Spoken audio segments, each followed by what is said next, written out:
नमस्ते स्टूडेंट्स, कैसे आप सभी लोग। Hope you people are well and आप अपने एग्ज़ाम्स की तैयारी अच्छे से कर रहे हैं। आज हम लोग लेके बैठे हैं साइंस का chapter 2 as well as chemistry का chapter 2, acid bases and salts. ठीक है, आज हम लोग लेके बैठे हैं acid bases and salts. Acids क्या होते हैं तो आपको पहले से पता है। एसिड्स कुछ केमिकल है, बेसिस भी क्या है, कुछ केमिकल है। इस चैप्टर में हम लोग यही जानेंगे कि देखिए, हर एक एसिड केमिकल जरूरी नहीं है कि कोरोसिव हो, मतलब खतरनाक हो। हर एक एसिड केमिकल जरूरी भी नहीं है कि वो लिक्विड फॉर्म में पाया जाता हो। Same as well as base के साथ हर बेस ऐसा जरूरी भी नहीं है। हम लोग को जनरली लगता है कि बेस अच्छा होता है, एसिड बुरा होता है। इसमें हम लोग जानेंगे कि बेस भी कोरोसिव होते हैं, है ना। बेस के साथ भी दिक्कत है, बेस के साथ भी परेशानी है। और एज वेल एज बेस, हर बेस लिक्विड फॉर्म या सॉलिड फॉर्म में नहीं पाया जाता है, ये भी अलग अलग स्टेट में पाया जाता है। साथ में जब इन दोनों का रिएक्शन होता है तो बनता है सॉल्ट प्लस H2O। इसके बारे में भी हम लोग जानेंगे कि इस रिएक्शन को न्यूट्रलाइजेशन रिएक्शन बोलते हैं, ये होता कैसे है। इस चैप्टर में हम लोग इस सारी चीज़ों को डिटेल में जानेंगे। ठीक है, अब हम लोग यहाँ पे आ जाते हैं, है ना। अब यहाँ पे कुछ इंट्रोडक्शन पार्ट है। इसमें कहा जा रहा है कि आपने 8th 7th क्लासेस में, पिछले कुछ क्लासेस में याद करिए थोड़ा ठीक से, इसमें आपने एसिड और बेसिस के बारे में थोड़ा बहुत जानकारी पढ़ ली थी। ठीक है, एसिड क्या होते हैं, बेस क्या होते हैं, हल्का बहुत जान लिया था। हमने यह जान लिया था कि एसिड सार टेस्ट करते हैं और बेस पीटर टेस्ट करते हैं। ठीक है, लेकिन सबसे पहले यहाँ एक क्वेश्चन, क्या हर एक एसिड सार टेस्ट करता है? तो ऐसा नहीं है। कुछ एसिड अलग अलग बीटर, अलग अलग मीठा वगैरह भी टेस्ट करते हैं, लेकिन जनरली हर बेस बीटर टेस्ट करता है। ठीक है, दूसरी बात क्या है कि आ, हम लोग हर एक एसिड को टेस्ट करके नहीं पता लगा सकते कि वो आ, हर एक केमिकल को टेस्ट करके नहीं पता लगा सकते कि वो एसिड है कि बेस है। आप एक केमिकल ले लीजिए, HCl सबसे कॉमन केमिकल है, या है H2SO4। मैंने आपको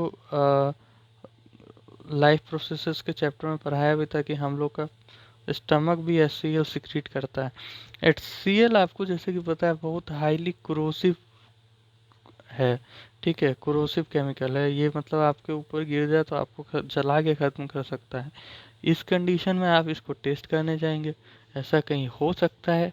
अगर आपके अंदर ऐसा दम है तो कर लीजिए, फिर हमें क्या फर्क पड़ता है, मगर मत करिएगा। ठीक है, दूसरा दूसरा कहानी, और कहानी क्या है कि हम लोग को अब इसमें आगे क्या पढ़ना है।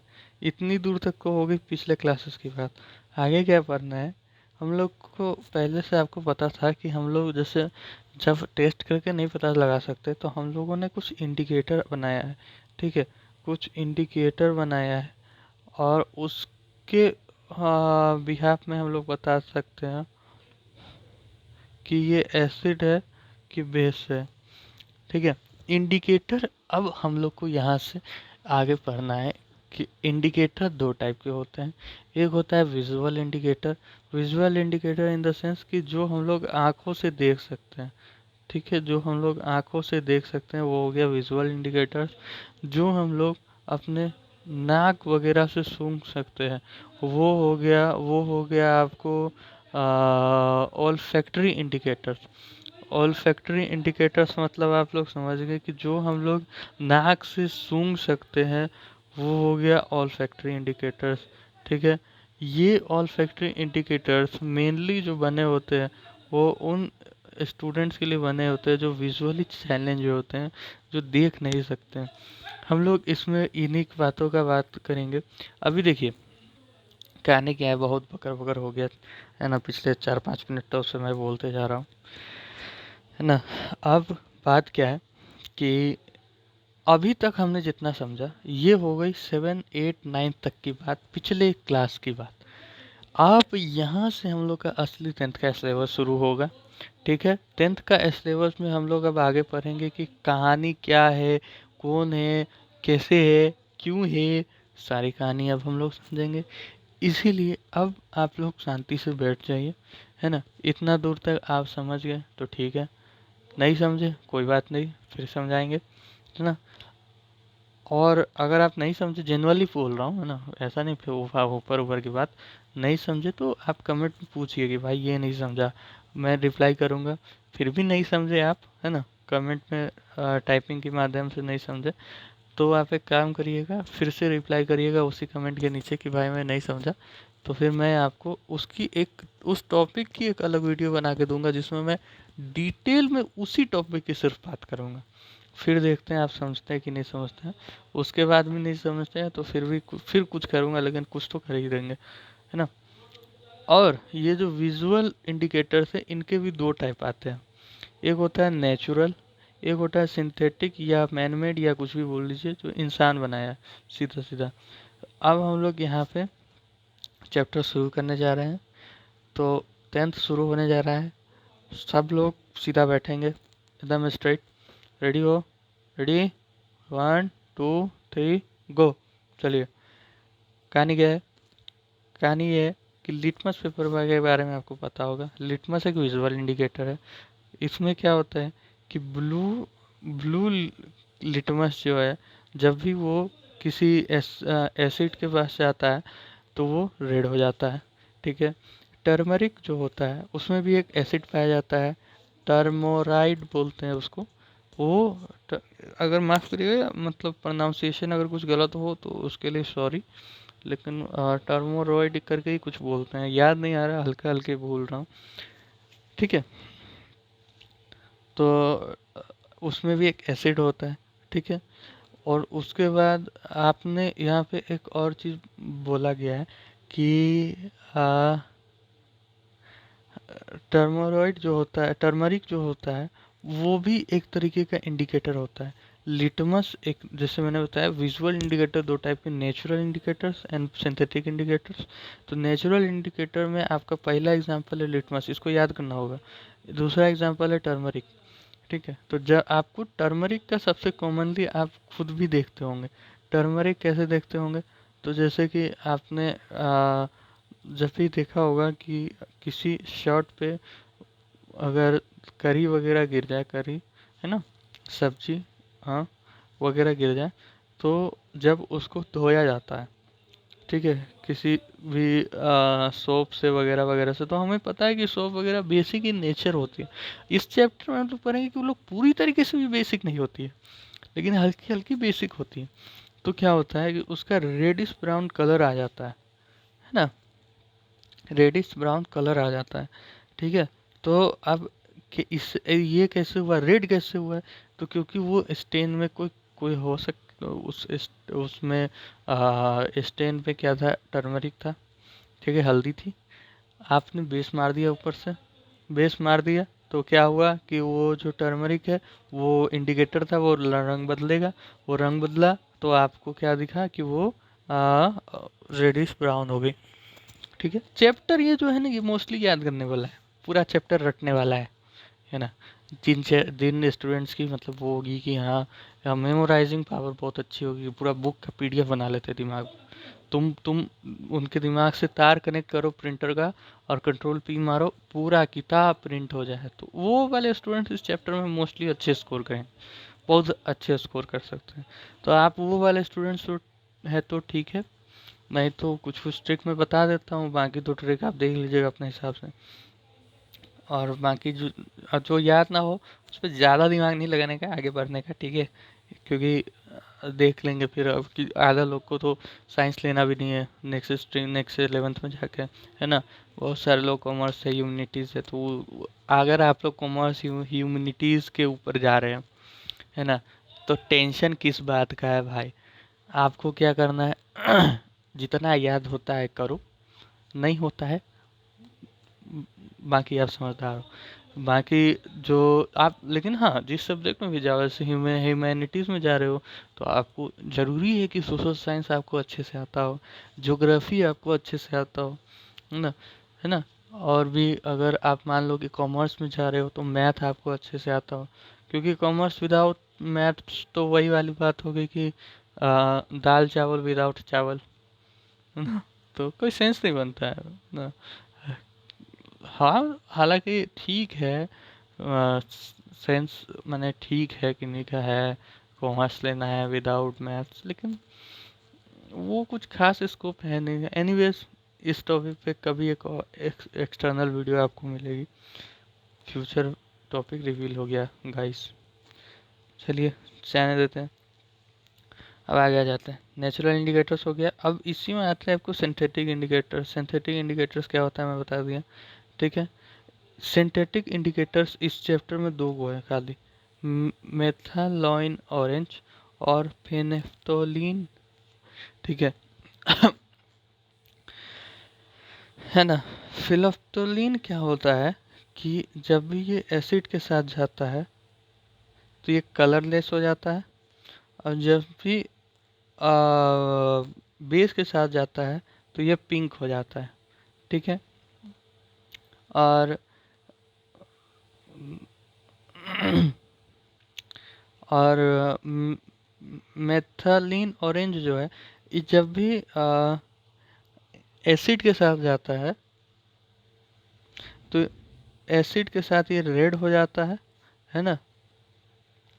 और बेस के साथ जब जाता है, बेस के साथ जब जाता है ना, तो ये येलो हो जाता है, ठीक है। अब आप इसको याद कैसे कर सकते हैं, तो इंटरनेट पे तो हालांकि बहुत सारी ट्रिक्स है ना, लेकिन आप चाहें तो इस ट्रिक से याद कर सकते हैं। जैसे कि मैं एक में लिख के बता देता हूँ, प्रिंसिपल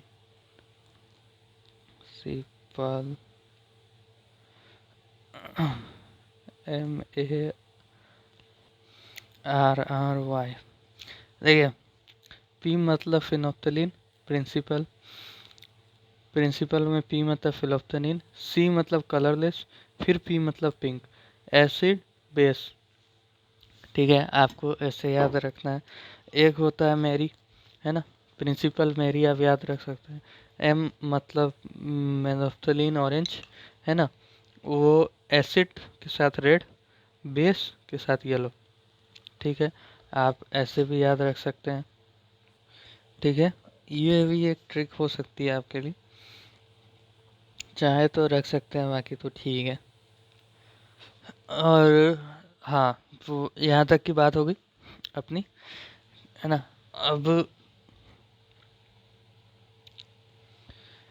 अब हम लोग को यहाँ से मेन समझना है कि अब एसिड्स के चैप्टर खुलेंगे, है ना। सॉरी, अब हम लोग एसिड्स के चैप्टर खोलेंगे कि एसिड्स क्या होते हैं, कैसे काम करते हैं, है ना। अब आ जाइए, अब आप एसिड्स पे, यहाँ पे हम लोग समझेंगे chemical properties of acids and bases, ठीक है। कुछ यहाँ पे एग्जांपल दिए हुए हैं कॉमन एसिड्स के, देखिए लिखा है एक्टिविटी, याद आपको कॉमन एग्जांपल्स करना है।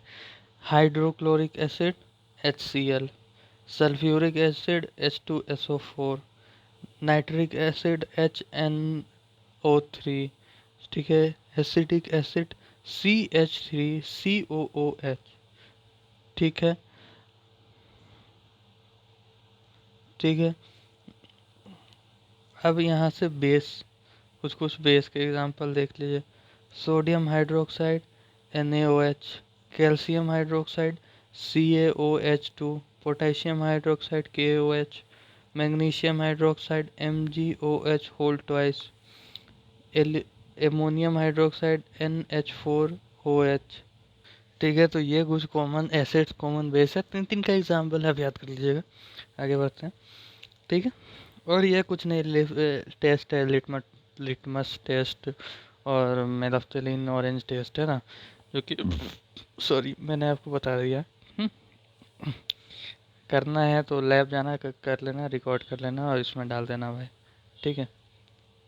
कुछ खास है नहीं इसमें। अब यहाँ से शुरू होती है।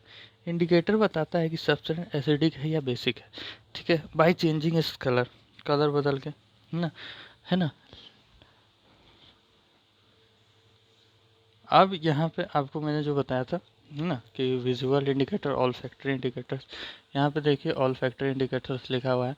कुछ कुछ सब्सटेंस, कुछ कुछ जो स्टूडेंट्स होते हैं वो विजुअली चैलेंज होते हैं, है ना, देख नहीं सकते। तो यहाँ पे हमें कुछ कुछ ऑल फैक्टर इंडिकेटर्स का भी नाम बताया गया है, जैसे वैनिला एक्सट्रैक्ट, है ना, ऑनियन एक्सट्रैक्ट, है ना, वैनिला एसेंस बोलता है। और कैलो कैलो मैंने लौंग, आप लोग जानते होंगे लौंग। लौंग जैसे कि इस टाइप का होता है, ऐसे ऐसे एक आउटर लेयर होता है, फिर ऐसे करके ये होता है, इस टाइप का लौंग होता है, आप देखे होंगे। इसी को कैलोव बोलते हैं, ठीक है। आप कैलोव डालिएगा ना, लौंग आएगा, आप समझ जाइएगा क्या चीज़ की बात कर रहा हूँ। तो ये तीन ही आपको सिर्फ ऑल फैक्ट्री में याद रखने हैं। इनके स्मेल्स कैसे होते हैं वो याद नहीं रखने हैं, है ना, दिया भी नहीं है। अब यहाँ से आपकी मेन कहानी शुरू होती है कि मेटल्स के साथ एसिड और बेसिस किस तरीके से रिएक्ट करते हैं, ठीक है। तो मेटल्स जो होते हैं, मेटल्स जो होते हैं उनके साथ एसिड या बेसिस किस तरीके से रिएक्ट करते हैं, इस टेबल पे हम लोग अभी वापस आएंगे। आप पहले यहाँ देख लीजिए मेटल्स कैसे रिएक्ट करते हैं। देखिए सिंपल सा यहाँ पे कैलकुलेशन दिया हुआ है। एसिड्स को जब मेटल्स के साथ रिएक्ट किया जाता है तो सबसे पहले कोई साल्ट फॉर्म होगा जो कि इन दोनों से मिला होगा, और मेन है हाइड्रोजन गैस इवॉल्व हो जाएगी, ठीक है। यहाँ पे हम लोग एग्जांपल्स पे देख लेते हैं। ये सब आपको याद करना है। ये ब्लू ब्लू कलर में जो है ना, स्टार बना दूं क्या, स्टार बना देते हैं, है ना। ये ब्लू ब्लू कलर में याद करने हैं आपको, ठीक है। ये ब्लू ब्लू कलर में आपको याद करने हैं। अब दूसरे हैं जैसे ये एसिड की बात थी ना, अभी मैंने देखा एसिड की जगह पे बेस दिया हुआ है, NaOH बेस है। क्या बात। तो बेस तो नहीं नहीं, तो ऐसा मत सोचिएगा आप, है ना। बात क्या है ना कि एसिड हो या फिर बेस हो, ये दोनों सेम रिएक्ट करता है मेटल के साथ, ठीक है। तो ये बेस है ना, NaOH बेस है, ठीक है। ऐसा नहीं है कि सर गलत बोल रहे हैं, नहीं, बेस है ये बेस है, प्लस जिंक एक मेटल है ना। तो ये फॉर्म करेगा एक साल्ट, सोडियम जिंकेट Na2ZnO, सो 2 सोडियम जिंकेट, और प्लस H2 गैस इवॉल्व हो गया, है ना। अब पता कैसे चलेगा कि ये जो H2 गैस इवॉल्व हुआ है ये H2 गैस ही है। तो आपने पिछले चैप्टर्स में मैंने बताया था, चैप्टर 1 में, पिछले चैप्टर्स में क्या बोल रहा हूँ कि हाइड्रोजन पॉप साउंड के साथ ब्लास्ट होता है, खुद ही फट जाता है, समझे। तो अब यहाँ पे कैसे चेक चेक करना है, तो आपको सबसे पहले NaOH लेना है ना, इस टेस्ट ट्यूब में। इसमें जिंक का मेटल्स डालना है ऊपर से छोटे छोटे, है ना, या फिर जिंक का मेटल्स ले लीजिए, NaOH डालिए ऊपर से छोटे छोटे। उसके बाद एक डिलीवरी ट्यूब आपको कनेक्ट करना है जो कि इस बकेट में जाए, और इस बकेट में आपको सोपी सोल्यूशन लेना है। सोपी सोल्यूशन को क्या, जैसे कि आप अब बचपन में आप वो बनाते होंगे, जैसे वो नहीं आता वो कुछ 20-30 रुपए में देता है, और उसको उस मैंने पानी और शैम्पू को घोरते थे अच्छे से, फिर उसमें वो डिप करते थे, फिर उसको फूंक मारते थे तो वो बबल बनता था। वही वही सोपी सोल्यूशन था, पानी और शैम्पू का सोल्यूशन। या पानी साबुन से भी बनता था, पानी सरफ से भी बनता था, सबका डेंसिटी अलग होती थी।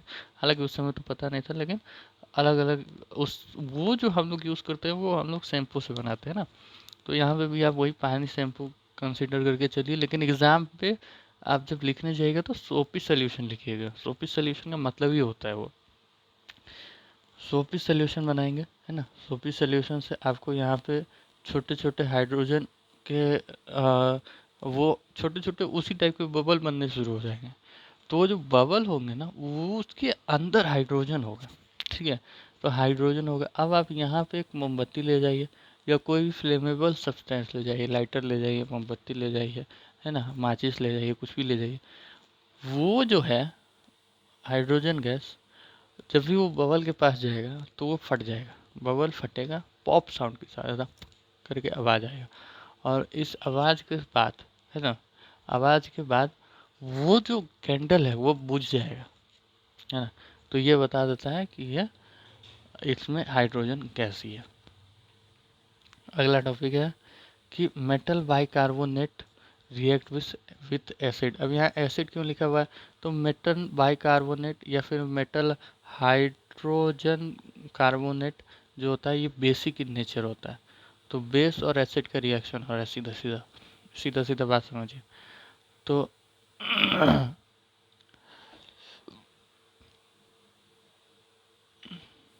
ठीक है, बेस या आपका एसिड का रिएक्शन हो रहा है। देखिए यही चीज़ एनसीईआरटी की खराब है, टेस्ट पहले बता दिया, यहाँ पे मेन चीज़ लिखा है। अब यहाँ पे देखिए आप ये करिए, मेटल कार्बोनेट जब मेटल हाइड्रोजन कार्बोनेट से रिएक्ट करता है और साल्ट और एसिड से रिएक्ट करता है तो वो बनाता है salt plus carbon dioxide plus water. अब देखिए अभी मैं बताऊंगा यहाँ पे एसिड बेसिस जब एक साथ रिएक्ट करते हैं, यहाँ पे देखिए तो वो साल्ट प्लस वाटर बनाते हैं। जैसे कि मैंने बताया कि मेटल कार्बोनेट या मेटल हाइड्रोजन कार्बोनेट भी एक तरीके का बेस ही है, तो साल्ट और H2O तो बनता है, यहाँ पे कार्बन डाइऑक्साइड एक्स्ट्रा बनता है। अब इस कार्बन डाइऑक्साइड का टेस्ट कैसे किया जाए, तो आपको क्या करना है, आपको इसमें यहाँ पे वो सोल्यूशन ले लेना है मेटल कार्बोनेट या metal hydrogen carbonate plus acid का। यहाँ से आपको CO2 इवॉल्व होगी। इस टेस्ट ट्यूब में आपको लेना है इस टेस्ट ट्यूब में आपको लेना है लाइम वाटर, ठीक है। ल- अच्छा एक एग्जांपल आप देख लीजिए, ठीक है। आपको इस टेस्ट ट्यूब में लाइम वाटर ले लिया आप, है ना। यहाँ पे आपको एक करके भी दिखाया है, एग्जांपल दिया हुआ है कि Na2CO3 है प्लस HCl है, तो NaCl plus H2O plus CO2 बना हुआ है ना। तो ये कुछ कुछ करके दिया है कि यहाँ पे टेस्ट है, हम लोग सिर्फ ये पढ़ रहे हैं, वो ये आपके लिए उतना खास इम्पोर्टेंट है नहीं। ये जो नीचे में ये कहानी जो लिखी हुई है ये कुछ खास इम्पोर्टेंट नहीं। अब यहाँ पे आपका यहाँ पे कार्बन डाइऑक्साइड आ गया स्लेक्ट लाइम में अब क्या होगा कि अगर स्लेक्ट लाइम को में कार्बन डाइऑक्साइड को छोटे समय के लिए किया जाए तो यहाँ पे ये वाइट प्रिसिपिटेट बना देगा कैल्शियम कार्बोनेट का, CaCO3 का। लेकिन यही चीज़ को अगर आप लंबे समय तक कर रहे हैं तो क्या होगा, कैल्शियम कार्बोनेट और कार्बन डाइऑक्साइड और H2O से रिएक्ट करके कैल्शियम हाइड्रोकार्बोनेट बना लेगा, ठीक है। और ये सॉल्युबल होता है इन वाटर, इसलिए वापस से कलरलेस सोल्यूशन हो जाएगा। 10 इससे हमें पता चलता है कि इसमें कार्बन डाइऑक्साइड है। ये भी आपको याद करनी है भाई, ठीक है। ये भी याद करना है, ठीक है। ये भी याद करना है, ठीक है। देखो मैं कुछ नहीं कर रहा हूँ, है ना। जो है CBSE से बात करो और फिलहाल तो मतलब यही है। अब अब यहाँ पे आपका मेन कहानी आता है एसिड और बेसिस का। यहाँ पे सबसे कॉमन एग्जांपल है, ये तो पक्का पूछेगा ही पूछेगा, NaOH और HCl देता है, NaCl और H2O। अच्छा एक और चीज़, NaOH एक कोरोसिव बेस है, हर बेस अच्छा नहीं होता है। NaOH एक कोरोसिव बेस है, इसको अगर आप लगाते हैं तो दिक्कत हो सकती है एसिड की तरह ही, है ना। तो ये बहुत क्रोसिव होता है। अब एसिड और बेस जब एक साथ रिएक्ट करते हैं, है ना, एसिड और बेस जब एक साथ रिएक्ट करते हैं तो ये बनाते हैं आपको एसिड, बेस और एसिड जब एक साथ रिएक्ट करते हैं तो ये बनाते हैं आपको सॉल्ट प्लस वाटर, ठीक है। अब हम लोग बात करते हैं मेटेलिक ऑक्साइड और के साथ एसिड जब रिएक्ट करता है तो क्या होता है। अब मैं आपको बता दूं, मेटेलिक ऑक्साइड जो है ना प्योरली बेसिक नेचर का होता है, बेस ही होता है एक तरीके का। तो बेस होता है, तो base plus acid, salt plus water, same कहानी है ना, मेटल ऑक्साइड। ठीक है, अब नॉन मेटल ऑक्साइड एसिड होता है, प्योर एसिड होता है। ठीक है, तो इसलिए इसका आप देखिए, यहाँ पे देखिए विथ एसिड लिखा है, यहाँ पे देखिए विथ एसिड लिखा है, यहाँ पे विथ बेस बेस लिखा है, मतलब सीधा सीधा समझिए ये एसिड ही है। प्लस बेस जब होगा तो क्या होगा कि salt plus water, simple simple कहानी। यहाँ तक कोई दिक्कत नहीं होनी चाहिए आपको, है ना।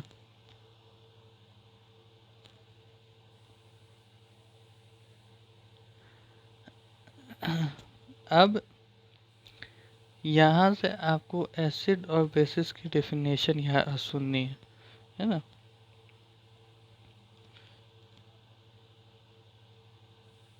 अब यहाँ से आपको एसिड और बेस की डेफिनेशन सुननी है।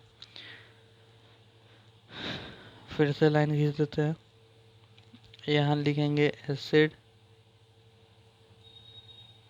यहाँ लिखेंगे बेसिस। एसिड वो होते हैं जो कि पानी में डिजॉल्व होने के बाद H प्लस आयन देते हैं। बेसिस वो होते हैं जो पानी में डिजॉल्व होने के बाद OH माइनस आयन देते हैं। लेकिन यही इतना ही नहीं, एसिड जब पानी में डिसॉल्व होते हैं, मान लीजिए कि ये एसिड है ना, तो ये पानी में जाने के बाद क्या करेगा कि H प्लस आयन दे भी सकता है, ठीक है, और OH आयन जो है वो ले भी सकता है। अब वाटर का फॉर्मूला क्या होता है, H2O, है ना। इसमें से एक जैसे एक H और एक O निकाल लिए तो क्या बचा, H। तो वाटर में अल्टीमेट क्या बचेगा, H। तो यही कहानी होती है कि या तो एसिड जाएगा, है ना, एसिड जाएगा तो या तो H प्लस आयन देगा, या तो OH माइनस आयन अट्रैक्ट करेगा, जिससे कि वाटर में अल्टीमेट H प्लस आयन ही हो जाए। ठीक है, दूसरी कहानी क्या है, बेसिस की। बेसिस, मान लीजिए ये बेस है, ठीक है, ये OH माइनस आयन दे सकता है, ठीक है, या H प्लस आयन ले सकता है ना। अब जैसे ये H प्लस आयन ले लेगा तो वाटर का फॉर्मूला क्या होता है, H2O। ये एक H ले लिया तो क्या बचा, OH। HO बचा ना, तो हो तो बोलते नहीं, OH बोलते हैं, तो OH। तो ये इसकी ये कहानी है, समझ गए, इतना दूर तक आप समझ गए, है ना। यही कहानी आपको समझनी है।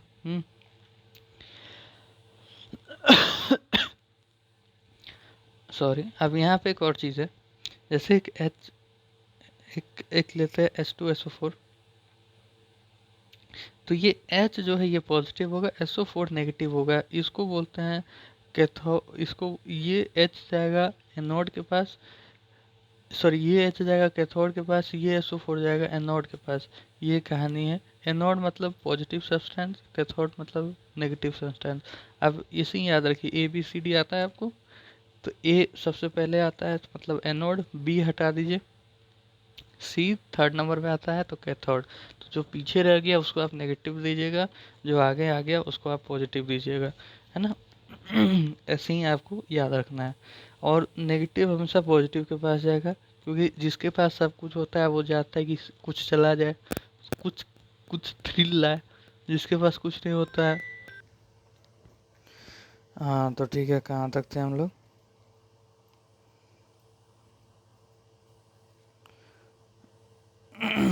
हाँ, ये कहाँ है भाई, ये था यहाँ पे से। हाँ, तो एसिड बेसिस, ठीक है, तो फिर एसिड्स एंड बेसिस की कॉमन डिफरेंस हम लोग अभी तक समझ चुके हैं। हम्म, अब आगे की बात है कि यहाँ पे कुछ कुछ एसिड्स और बेसिस कुछ कुछ दिए हुए हैं। इसको आपको देख लेना है।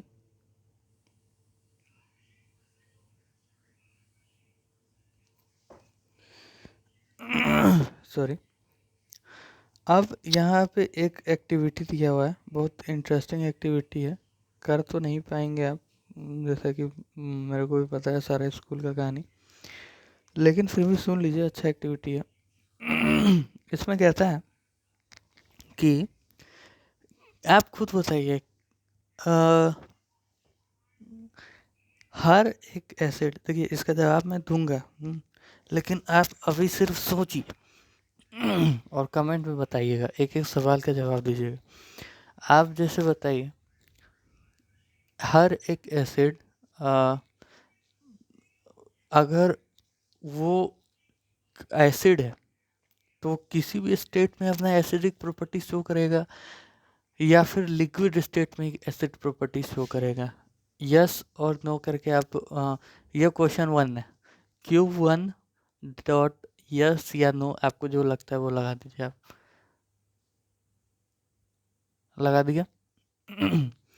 अब आप ये समझ गए, ये एक सवाल था, है ना, क्वेश्चन वन। अब मैं आपको यहाँ पे इसका आंसर दे देता हूँ कि कोई भी एसिड हो या फिर बेस हो, अपना एसिडिक प्रॉपर्टी या बेसिक प्रॉपर्टी तभी शो कर सकते हैं जब ये लोग वाटर में डिसॉल्व हो।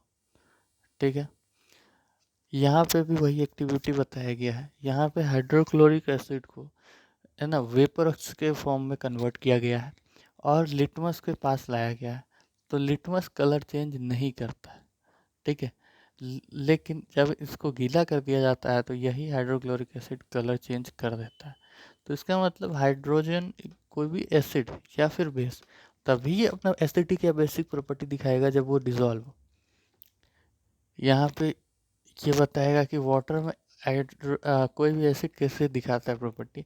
HCl एक एग्जांपल लेते हैं, प्लस H2O, तो क्या होता है, हाइड्रोजन एसिड क्या है, या तो H प्लस आयन देगा, है ना, या HO3 प्लस आयन देगा। ठीक है, अब ये दोनों में से कुछ भी दे सकता है। हम लोग ये भी लिख सकते हैं, एग्जाम्स में अगर पूछा जाए तो ये भी लिख सकते हैं, दोनों ऑप्शन एक साथ लिखने नहीं दिया जाएगा। यहाँ पे भी आपको दिख सकता है H plus H2O to H3O plus, मतलब ये इसी के कारण है, तो दोनों सेम है ना। सेम कहानी यहाँ पे बेस के साथ भी आपको बताई गई है। बेस भी वाटर के साथ ही अपना प्रॉपर्टी शो कर सकता है। ठीक है, OH आयन तभी निकालेगा जब वो वाटर के साथ हो। सॉरी। तो आप यहाँ पे समझ गए कि एसिड और बेस तभी अपना एसिडिक बेसिक प्रॉपर्टी शो करेंगे जब वो डिजॉल्व होंगे वाटर में। बेसिस जो बहुत हाईली बेसिक होते हैं उनको एल्कलाइन कहा जाता है। एल्कलाइन हमेशा वाटर में सॉल्युबल होते हैं, सारे बेसिस वाटर में सॉल्युबल नहीं होते हैं, जो सॉल्युबल होते हैं वो एल्कलाइन होते हैं। समझे? यहाँ पे आपको जो वहाँ लिखी गई है, यहाँ पे सेम चीज़ है, इसको आपको याद करना है, कुछ खास है नहीं। यहाँ पे बताया गया है कि एसिड बेस जब रिएक्ट करते हैं तो सॉल्ट वाटर कैसे आता है। मान लेते हैं कि यहाँ पे H है, यहाँ पे OH आयन है, तो H और OH मिलकर तो पहले H2O बना लेगा, बीच में जो MX बचा ये आपका एक सॉल्ट होता है। अब यहाँ पे एक चीज़ बताया गया है कि डिज़ोल्व कैसे किया जाए, तो इसके ऊपर प्रोसेस भी पूछ सकता है ना। तो मैं आपको बता दूँ, डिज़ोल्यूशन का प्रोसेस कैसे होता है। आपको एक मिनट, बैकग्राउंड कलर चेंज कर लेते हैं अपन। अपन पीला रखेंगे, शुद्ध पीला, पीला। ठीक है, अब आप एक काम कीजिए, एक बीकर ले लीजिए। इसमें आपको क्या डालना है, इसमें आपको सबसे पहले खूब सारा पानी डालना है, वाटर। इसके ऊपर से आपको हल्का हल्का, ड्रॉप बाय ड्रॉप, आपको एसिड या बेस जो भी है डालना है, क्योंकि ये बहुत एक्सोथर्मिक रिएक्शन होता है, इससे हीट बहुत ज़्यादा निकलता है। अगर आप एसिड के ऊपर पानी डाल देंगे तो इतना हीट निकलेगा, ये छिड़क के आपके ऊपर आ सकता है, आपको हार्म कर सकता है, या फिर ये बीकर को भी तोड़ सकता है। समझ गए आप मेरी बात? अब हम लोग आगे चलते हैं। अब यहाँ पे आपको समझना है पीएच स्केल के बारे में। पीएच स्केल सबसे पहले शुरू छोटा छोटा बात, पी हमेशा स्मॉल लिखाएगा, एच हमेशा कैपिटल लिखाएगा। पी का मतलब होता है प्रो, क्या मतलब होता है भाई? प्रो प्रो प्रो प्रोटेंज, ये जर्मन का एक शब्द है। हम लोग को पी का मतलब समझना है पावर, इसका मतलब ही होता है power of hydrogen, of hydrogen, ठीक है। पावर ऑफ हाइड्रोजन को पीएच बोला जाता है। एक चीज़ मैं आपको बताता हूँ, अपन क्या होता है, अपन यहाँ से एक पेज ले लेते हैं। आपको लगता है कि एसिड जो है वही सिर्फ हाइड्रोजन आयन देते हैं, बेसेस हाइड्रोजन आयन नहीं देते हैं। एक काम करते हैं हम लोग, एसिड और बेस को एक जार में लेते हैं, है ना, और पानी में डिसॉल्व कराते हैं और ठीक से देखते हैं इसका प्रॉपर्टी। एसिड मान लीजिए हाइड्रोजन आया, तो एक हाइड्रोजन आयन,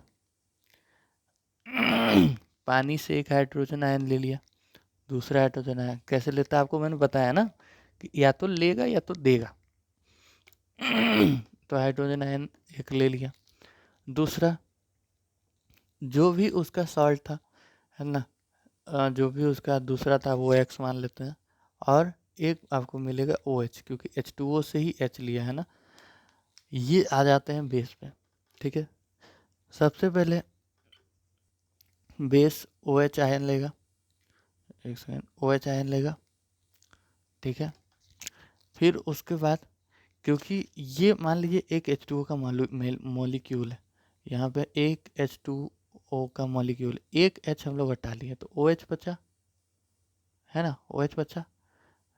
तो यहाँ फिर एक दूसरा OH, ये OH नेगेटिव होता है, OH नेगेटिव होता है, ये कुछ भी हो सकता है, नेगेटिव पॉजिटिव डोंट केयर, और ये दोनों नेगेटिव हो गए, है ना। और साथ में यहाँ पे से एक H चला गया, तो यहाँ एक H तो आएगा ना कहीं से भी, है ना, एक H आएगा कि नहीं आएगा, ये H प्लस होता है, ये दोनों H प्लस होगा, और बीच में जो इसका सॉल्ट बचा वो X। तो आपको यहाँ दिखेगा कि यहाँ H कम है लेकिन है इसमें भी, यहाँ H ज़्यादा है लेकिन है इसमें भी। इसी तरीके से होता है पीएच स्केल। पीएच स्केल में यही हाइड्रोजन कितना है इसका पता लगाया जा सकता है। जैसा लिटमस पेपर आता है, वैसे ही एक पीएच पेपर आता है ना। पीएच पेपर किस कलर का होता है, क्या होता है, वो नहीं याद करना है क्योंकि वो दिया ही नहीं है, तो बिना मतलब बता के कोई फ़ायदा नहीं। आप समझो पीएच पेपर एक लिटमस पेपर टाइप का चीज़ होता है, लिटमस पेपर नहीं होता है, अलग है दोनों, लेकिन होता है, लंबा होता है हल्का पीएच, हाँ, लिटमस पेपर से हल्का लंबा काटा जाता है उसको। ठीक है, अब लोग आगे आ जाते हैं। इस वाले पे हम लोग आएंगे अभी थोड़ी देर में, लेकिन अभी हम आपको पीएच स्केल बता देते हैं। हाँ, ये होता है पीएच स्केल, इसकी न्यूमरिक वैल्यू 0 से लेके 14 तक जाती है। ये सिर्फ एक न्यूमरिक वैल्यू है, आई रिपीट, यह सिर्फ एक न्यूमरिक वैल्यू है और कुछ भी नहीं है ना, इसे हमें और कुछ भी नहीं मानना है, ठीक है। 0 का मतलब होता है वेरी एसिडिक, 14 का मतलब होता है वेरी बेसिक या एल्कलाइन, ठीक है। अब आपको यहाँ पे बता दूँ कि एसिड होता है inversely proportional to pH value, base होता है directly proportional to pH value. माने अगर पीएच वैल्यू कम होगा तो एसिड स्ट्रांग हो जाएगा, अगर पीएच वैल्यू बढ़ेगा तो बेस स्ट्रांग हो जाएगा, ठीक है। और यहाँ पे हम लोग, यहाँ पे एक और चीज़ आपको दी हुई है कि हाइड्रोजन आयन का कंसंट्रेशन। अब पीएच वैल्यू जैसे जैसे बढ़ रहा है, आपको इस ग्राफ में दिख रहा होगा कि हाइड्रोजन आयन कम होते जा रहा है और OH आयन बढ़ते जा रहा है। तो इससे हम लोग कह सकते हैं, सेम जगह पे लिख दे रहा हूँ, कि hydrogen ion is inversely proportional to pH value. इससे हम लोग को दिख रहा होगा कि एसिड और बेसिस में भी एसिड और हाइड्रोजन में ये एक सिमिलैरिटी है। इसीलिए हम लोग एसिड जब लिखते हैं तो H प्लस आयन ही डायरेक्ट लिख देते हैं। ठीक है, अब यहाँ से रद्दी चीज़ है, पूरा रद्दी चीज़ है। अब यहाँ से सिर्फ कुछ कुछ इंपॉर्टेंट चीज़ है जो कि बिना मतलब का दिया है ना। मतलब ठीक है, पता नहीं, याद करने के लिए सिर्फ बढ़ा हुआ चीज़ है और कुछ नहीं है, सिर्फ याद करना है इसमें। Important of pH value in everyday life, है ना। पीएच वैल्यू एक नॉर्मल लिविंग ऑर्गेनिज्म का होता है 7 से 8। अगर 5.6 के नीचे चला जाता है, अगर बारिश का पानी का पीएच वैल्यू, तो उसको हम लोग एसिडिक रेन बोलते हैं। एसिडिक रेन होती है, बारिश का पानी नदियों में जाता है, नदी में एक्वेटिक लाइफ जो होता है उसका सर्वाइवल डिफ़िकल्ट हो जाता है। पहला पॉइंट, ठीक है। दूसरा, एनिमल्स की मैं बात कर रहा हूँ ना। दूसरा, प्लांट्स में भी जो ग्रो करते हैं उनको भी एक स्पेसिफिक पीएच चाहिए सॉइल का। ठीक है, ये हो गया आपका पहला वाला एंड, कि पहला use of pH value in day to day life. PH digest pH in our digestive system, life processes मैंने पढ़ा दिया था कि हम लोग का स्टमक हाइड्रोक्लोरिक एसिड सिक्रेट करता है। हाइड्रोक्लोरिक एसिड जब हम लोग एक्सेसिव फूड खा लेते हैं, है ना, तो वो एसिडिटी कॉज करता है। उसको हम लोग ठीक कर सकते हैं माइल्ड वेज से। ठीक है, हो गया। फिर पीएच कॉजेज एस टूथ देखिए, हम लोग का टूथ टिथ जो है वो कैल्शियम हाइड्रो एक्साफायापेटीन नाम के एक केमिकल से बना है, जो कि बहुत स्ट्रांग होता है। ये वाटर से तुरंत ही डिसॉल्व नहीं होता है, लेकिन जो हम लोग ने खाना खाया है ना, या शुगर, उसके ऊपर कुछ बैक्टीरिया आके बैठ जाते हैं। उनका जो इस वेस्ट मटेरियल जो निकालते हैं, वो टिथ को हम लोग के डिके करना शुरू कर देते हैं, जिससे कि टिथ जो है वो डिके हो जाता है, ख़राब हो जाता है। इसको प्रिवेंट कैसे किया जा सकता है? तो 2 टाइम ब्रश करिए, बात खत्म। Self defence bye animal and plant cause through chemical warfare. कुछ आपको कभी हनी बी वगैरह काटी होगी, आपने देखा होगा, उस काटती जब है तो बहुत दर्द होता है। तो कैसे होता है? तो कोई भी हनी बी वगैरह पे है, वो एक एसिड लेके चलती है ना। तो वो एसिड जब आप में इंजेक्ट कर देती है, तो उससे क्या होता है कि वो बहुत ज़्यादा दर्द होता है, कॉज उस पेन। इसको ठीक किया जा सकता है, बहुत माइनर सा आप वो ले लीजिए, बेस माइल्ड बेस जिसको बोलते हैं, वो ले लीजिए, वो ठीक हो जाएगा। अब ये पूरा टेबल आपको याद करना है। मोस्ट इम्पोर्टेंट, इससे प्रीवियस ईयर में भी बहुत क्वेश्चन आए हुए हैं। विनेगर में होता है एसिटिक एसिड, ऑरेंज में होता है सिट्रिक एसिड, टर्मोनाइड में होता है टर्मरिक एसिड, टमाटो में होता है ऑक्सैलिक एसिड, मिल्क कार्ड में होता है लैक्टिक एसिड, लेमन में होता है सिट्रिक एसिड, एंड ये कोई भी स्टिंग बोले ना, तो उसमें आप मेथलोनिक एसिड सीधा सीधा समझिए, स्टिंग से सीधा याद कीजिए मेथलोनिक एसिड, है ना।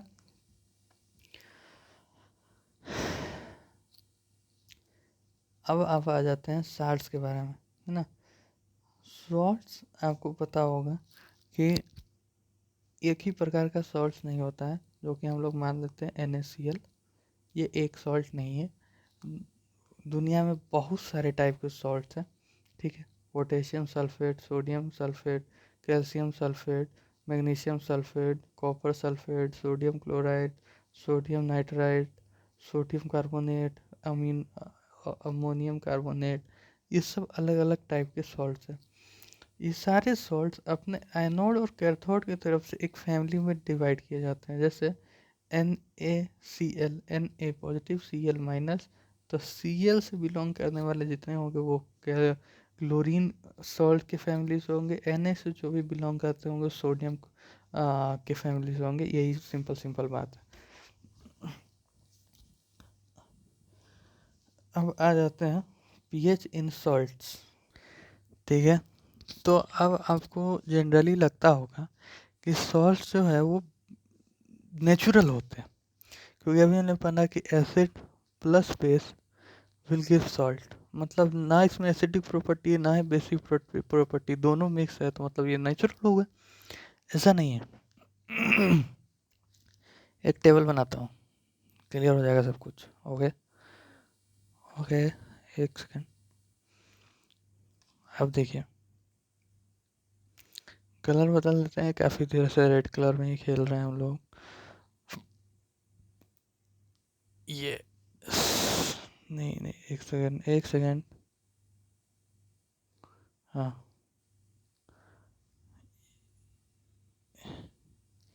अब यहाँ पे ये हो गया आपका एसिड बेस, यहाँ पे पीएच वैल्यू 1 2 3। मान लेते हैं एसिड्स के 1000 मॉलिक्यूल्स हैं, बेस के भी 1000 मॉलिक्यूल्स हैं, तो इस पीएच वैल्यू एग्जैक्टली 7 होगी।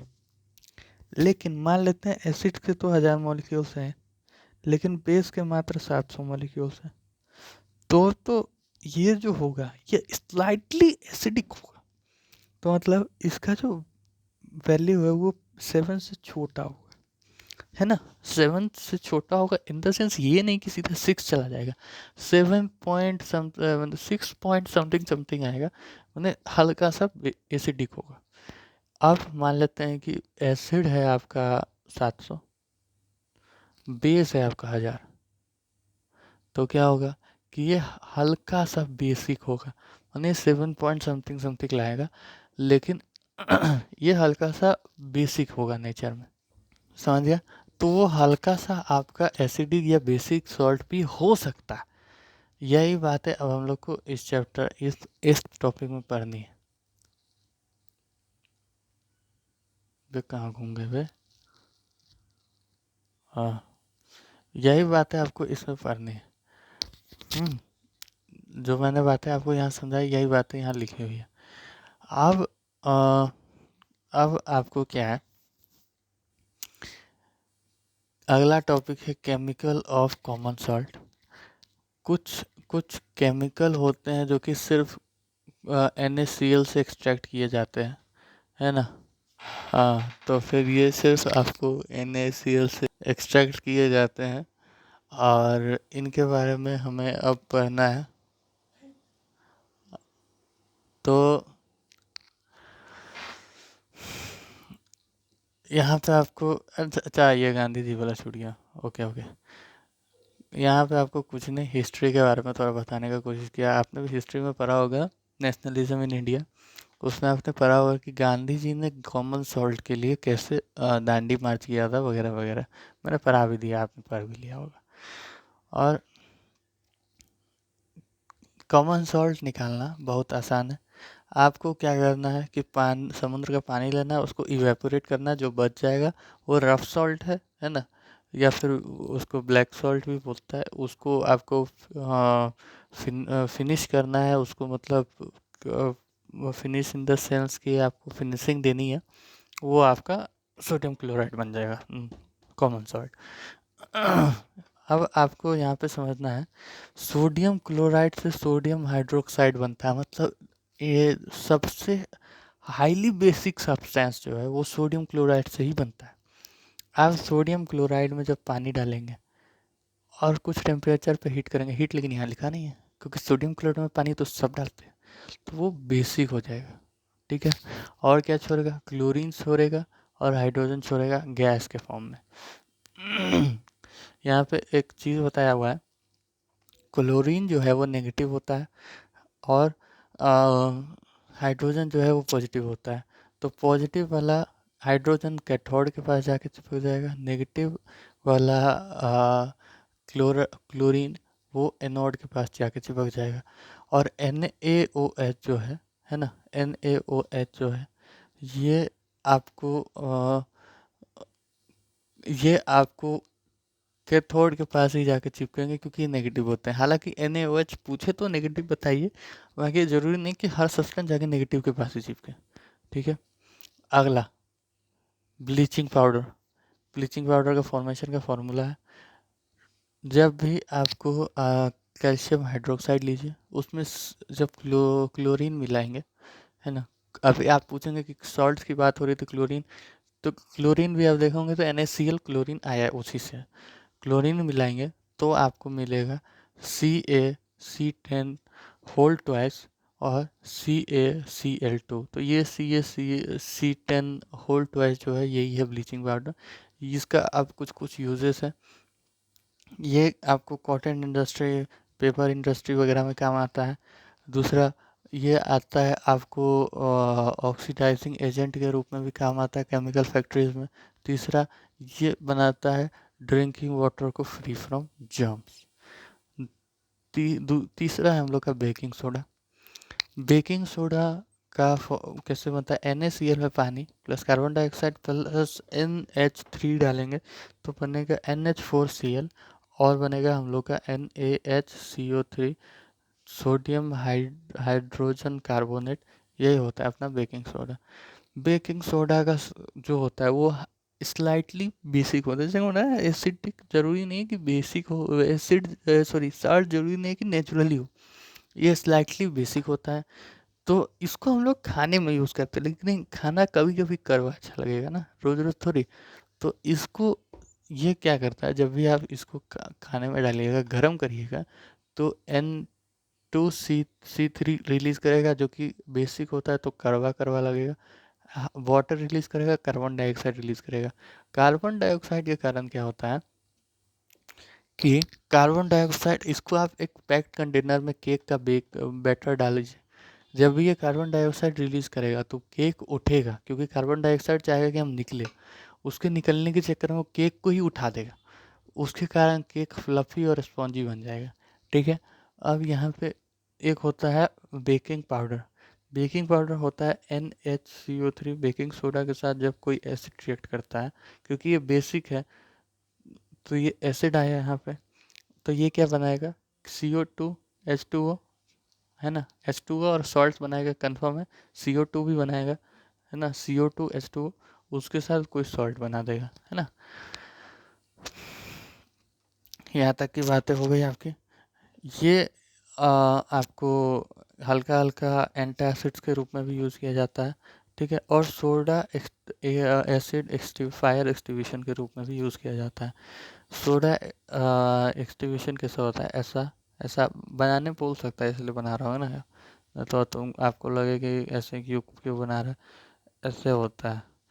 इसके अंदर लगा रहता है आपका कोई एसिड, इसके यहाँ पे होता है आपका NH CO3, यहाँ पे एक नॉक लगा होता है, इसको जब हिट करते हैं, इसको जब हिट किया जाता है तो ये टूट जाता है ये बोतल, और ये दोनों मिक्स हो जाता है, और उसके बाद यहीं से कार्बन डाइऑक्साइड निकलती है, जो कि अगर यहाँ पे आग लगी हुई है, अगर यहाँ पे आग लगी हुई है, जैसे कि मान लीजिए यहाँ पे आग लगी हुई है, तो यहाँ को एक घेरा बना लेगी, और इसको आग को ऑक्सीजन का सप्लाई कट हो जाएगा, इससे कारण ये बंद हो जाएगा। Washing soda. वॉशिंग सोडा आपका बनता है NO2CO3 प्लस 10H2O बनता है, और Na2 सोडियम कार्बोनेट, है ना, यही है शायद।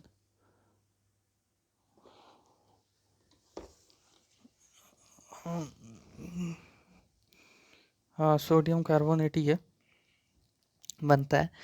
सोडियम कार्बोनेट का क्रिस्टल बनता है ना। अब ये जो .10 लिखा हुआ है, इसके बारे में आपने सवाल पूछा होगा, नहीं पूछा होगा तो किताब खुद बता देगा, क्योंकि इसका काम है कुछ ना कुछ बताना, है ना। तो इसके बारे में हम लोग अभी पढ़ेंगे, पहले इसका यूज़ लिख लीजिए। ये ग्लास ऑफ पेपर फैक्ट्री में यूज़ होता है। ठीक है। और सोडियम कंपाउंड बैरोक्स का भी बनाने में बहुत ज़्यादा यूज़फुल होता है, यूज़ में आता है। साथ ही में क्लीनिंग एजेंट होता है डोमेस्टिक पर्पसेस के लिए। साथ ही में परमानेंट हार्डनेस ऑफ वाटर भी रिमूव करता है।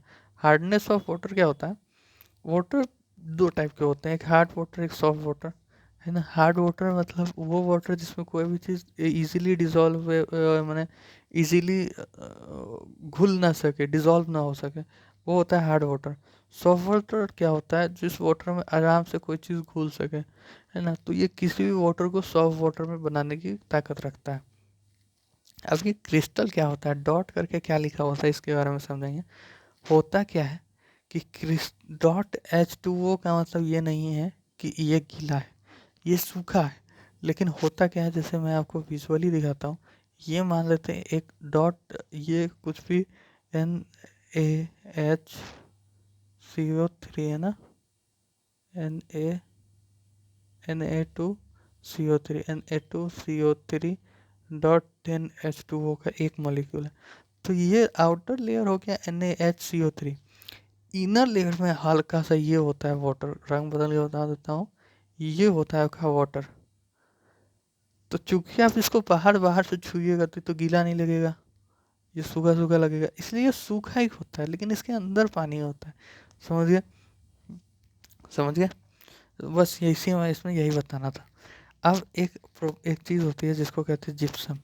जिप्सम कब बनता है, तो Ca4 को, मैंने कैल्शियम सल्फेट को जब आप पानी से भिगा देते हैं .2H2O, तो बनता है gypsum. Gypsum very hard material होता है। जिप्सम को अब यहाँ पे प्लास्टर ऑफ पेरिस से जिप्सम को जब आप 373 केल्विन या फिर 100 डिग्री सेल्सियस पे गर्म करते हैं थोड़ी देर के लिए, तो वो आधा मॉलिक्यूल्स ऑफ वाटर लूज कर जाता है, जिसको बोलते हैं calcium sulphate Hemy hydrate Ca4.12H2O, इसको बोलते हैं प्लास्टर ऑफ पेरिस। हालांकि ये आपका लास्ट टॉपिक है ना, समझिएगा ठीक से। प्लास्टर ऑफ पेरिस जो है ये जिप्सम से बनता है। प्लास्टर ऑफ पेरिस को जब वापस से पानी से मिलाया जाएगा तो ये वापस से जिप्सम बन जाएगा। ये प्लास्टर ऑफ पेरिस, इसको वापस से ½ H2O आप दीजिए, वापस से ये जिप्सम ही बन जाएगा। ये यूज़ किया जाता है डॉक्टर्स के द्वारा फ्रैक्चर्स बोन को एक जगह पे स्टेबल रखने के लिए, राइट पोजीशन में रखने के लिए। ठीक है।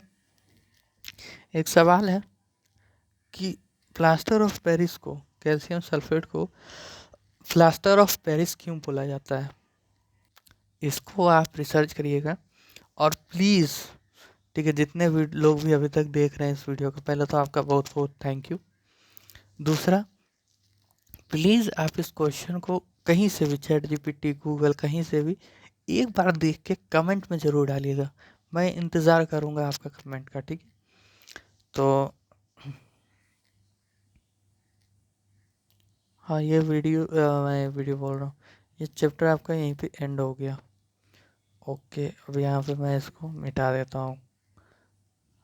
ओके, ओके, ठीक है। हाँ, तो ठीक है स्टूडेंट्स, अब हम लोग का साइंस का चैप्टर 2 या फिर केमिस्ट्री का chapter 2 that is acid bases and salts खत्म हो चुका है। होप इस वीडियो से आपने बहुत कुछ सीखा हो, समझा हो, है ना। और सॉरी, कोई भी डाउट अगर हो आपको तो कमेंट में आप ज़रूर पूछें। कमेंट में आप जो भी कमेंट करते हैं इट रियली मीन्स, ठीक है। आप कमेंट ज़रूर करें कुछ ना कुछ, है ना। और वीडियो अच्छा लगा तो लाइक ज़रूर करें, है ना। कुछ समझ में आया हो तो लाइक करें, ना समझ में आया हो तो कमेंट करें, सीधी सीधी हिसाब है। बाकी दोनों ही केसेस में सब्सक्राइब ज़रूर कर लें। तो इतना तो काफ़ी है। अगला वीडियो हम लोग रहेगा कंट्रोल एंड कोऑर्डिनेशन पे। बायोलॉजी हम लोग की बहुत पीछे रह गई है, अभी तक सिर्फ एक ही चैप्टर बायोलॉजी का डला हुआ है, लाइफ प्रोसेसेस, उसको भी थोड़ा अपलिफ्ट करना है। ये वीडियो आई थिंक आपको मंडे को मिल जाएगा, है ना। तो मंडे से पहले ही डाल दूँगा। तो हाँ, और हाँ, एक सजेशन आप लोग से थी, एक मुझे एडिटिंग ऐप चाहिए। आप मोबाइल एडिटिंग ऐप या कंप्यूटर के लिए एडिटिंग ऐप दोनों सजेस्ट कर सकते हैं, दोनों ही केस के साथ में कंफर्टेबल हूँ। और तो जो अच्छा कमेंट रहेगा, जो अच्छा एडिटिंग ऐप लगेगा मुझे, उसको मैं यूज़ करूँगा। बाकी तो और कुछ नहीं। तब तक के लिए फिर से मिलते हैं नेक्स्ट वीडियो में। Next video control and correlation पे रहेगा, है ना। तब तक के लिए thank you and okay, thanks for watching. Bye bye bye bye.